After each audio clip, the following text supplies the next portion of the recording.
community. Good evening, church. Good evening. I'd like to share something. I would call it a financial miracle that happened to me 2 days ago.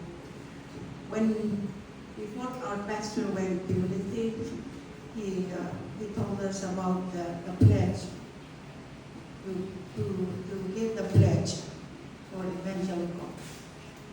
And the money, when he said that day, the money that I had, it's like somebody's talking to me, you're going to give that to the pledge.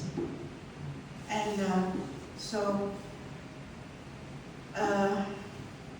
till that time, 2 days ago, I went to this store down here, and like I said, that money I put it away for my pledge. That's all the money I had. That amount that it's like talking to my mind, that's the money, I put it away. I only had $5 with me.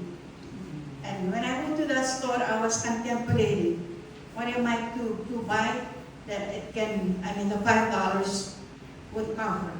I need probably a can of tuna for my dinner, and maybe do something bread for my granddaughter in the morning.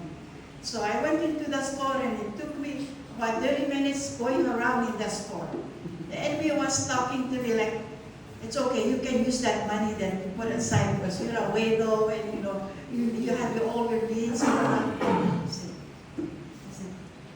leave me alone. If people watch me that day, they would think I was crazy. Because like I said, I was, that of war with the enemy.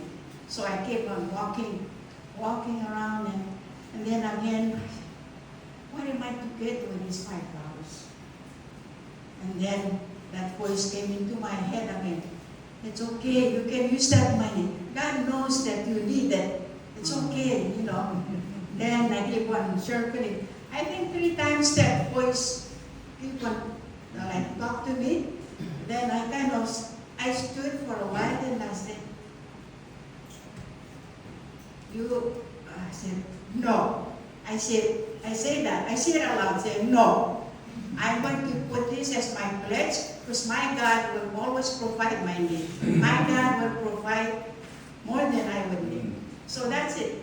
I took that $5.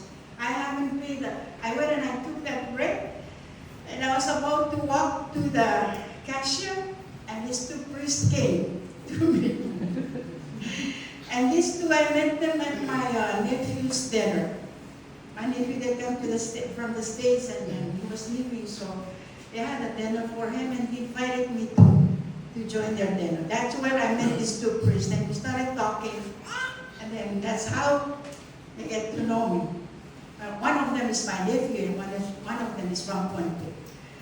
So anyway, before I get to the cashier, and then he came to me.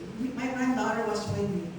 And then he handed me this money. He said, here, take this to buy your dinner. We're here to buy our dinner. So I said, no, it's okay, I'm okay. No, I'm not okay. But I said, it's okay. No, please take it. He insisted. I said, no, you guys take it because I know you're going on the ship. You need to buy stuff for you on the ship. I'm fine. But I didn't take it, so he put it in my bag, because my bag was on my shoulder. And then they walk away. And then my granddaughter pulled up the money, and she said, wow, that's when I took the money and look at it, it doubled the amount that I put aside for my pledge. So, God is good.